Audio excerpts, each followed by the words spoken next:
अरे तुम आ गए। देखो मैंने आज ही नया सोफ़ा मंगवाया है। तुमने क्यों मंगवाया? मैंने तुम्हें बोला था ना, मैं ले आऊँगा। मेरी सैलरी आ गई थी इसलिए मैं नया सोफ़ा ले आई। और वैसे भी हमारी बात यही हुई थी ना कि हमें नया सोफ़ा लाना है। कितने का आया? ज़्यादा नहीं, 35,000 का है बस। 35,000 बस? खैर, जिसकी सैलरी इतनी ज़्यादा हो उसके लिए 35,000 कोई बड़ी रकम नहीं है। वो तो हमारे लिए बड़ी रकम है ना, जिसकी सैलरी कम है। फिर से यार अनिल, मत करो ये सब बातें प्लीज़। खैर, मैं तुम्हें इसके पैसे 2 महीने के अंदर दे दूँगा। आधे पैसे इस महीने और आधे पैसे अगले महीने। क्यों दे दोगे? किसने मांगे हैं और किस खुशी में दे दोगे?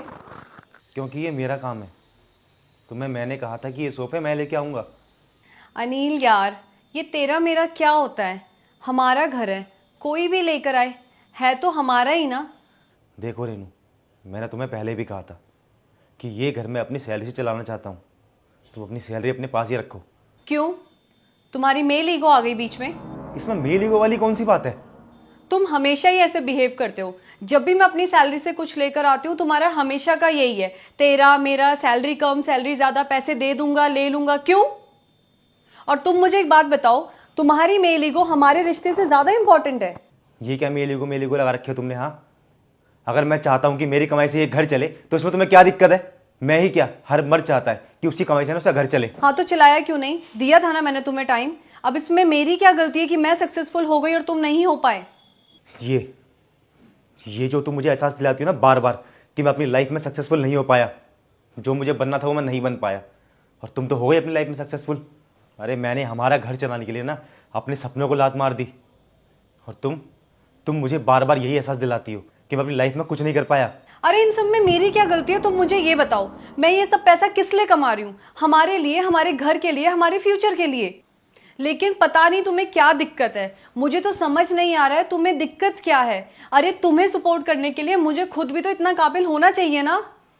मैं पहले अपने माँ बाप पे डिपेंड थी, मैं तुम्हें सपोर्ट नहीं कर पाती थी, और अब जब मैं तुम्हें सपोर्ट कर रही हूं तो इसमें क्या दिक्कत है? और आज तुम कुछ मत कमाओ, 1 रुपया भी मत कमाओ, मैं ये घर चला सकती हूँ, हम दोनों को खुश रख सकती हूँ मैं। सेनू, जब तुम्हें मेरा साथ देना चाहिए था ना, तब तुमने मेरा साथ ना देके अपने सपनों पे ध्यान दिया। तुमने अपने लिए करा जो करा, और आज आज जब तुम मेरा साथ दे रही हो ना, तो बहुत देर हो चुकी है। अरे हम दोनों शादीशुदा हैं, और शादीशुदा लोग कभी अलग नहीं होते हैं, एक होते हैं। तुम्हें कब समझ आएगी ये बात? अरे मैं समझूं या ना समझूं, तुम्हें ये बात कभी समझ नहीं आएगी। ना तुमने कभी ये बात समझी, ना तुम कभी ये बात समझना चाहती थी। बस बहुत हो गया, मुझे अब तुमसे और बहस नहीं करनी है, जा रहा हूं मैं। सुनो तो अनिल, सुनो मेरी बात।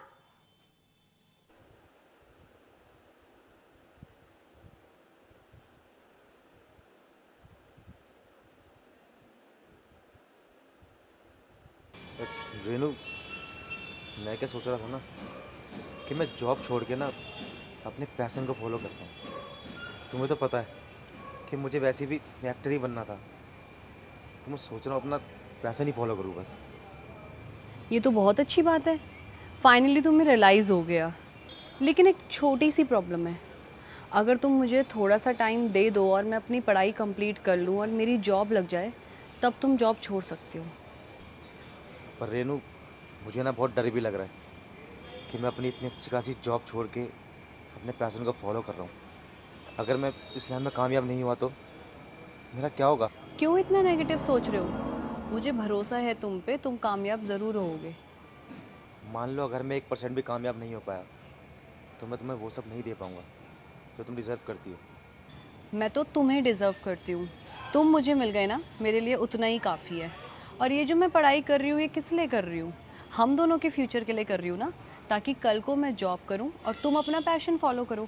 हम दोनों मिलके घर को संभाल लेंगे, ठीक है ना? और एक दूसरे को भी। कहाँ गए थे तुम?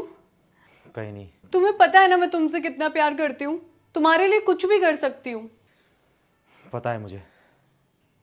आइंदा तुम घर छोड़ के गए ना तो मैं भी कहीं चली जाऊंगी, ढूंढते रहना फिर तुम भी। अब मैं कभी नहीं जाऊंगा तुम्हें छोड़ के। सॉरी, मुझे माफ़ कर दो।